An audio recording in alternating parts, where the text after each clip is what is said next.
Kegiatan apel ini dipimpin langsung oleh Wali Kota Sukabumi Ahmad Fahmi serta dihadiri unsur Muspida bersama personel TNI Polri dan berbagai elemen masyarakat lainnya.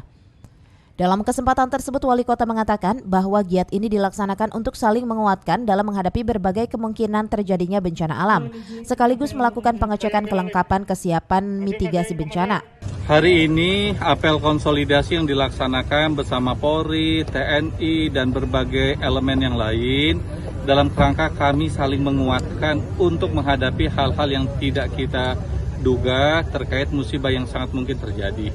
Jadi kami saat ini dengan jajaran Muspida melaksanakan pengontrolan dan kami melihat insya Allah Kota Sukabumi seandainya terjadi musibah kami siap untuk melakukan mitigasi dan berbagai hal lainnya.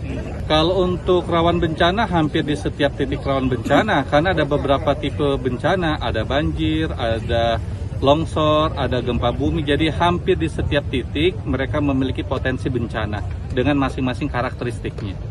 Yang paling diwaspadai adalah Kecamatan Cikole karena menjadi pusat potensi dari beberapa potensi bencana yang ada.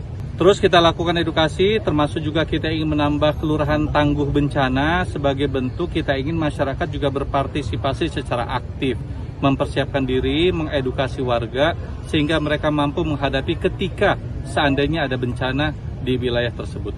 Saat ini tadi sekitar sampai dengan bulan Oktober 180-an ya, sampai dengan bulan Oktober ini dari Januari.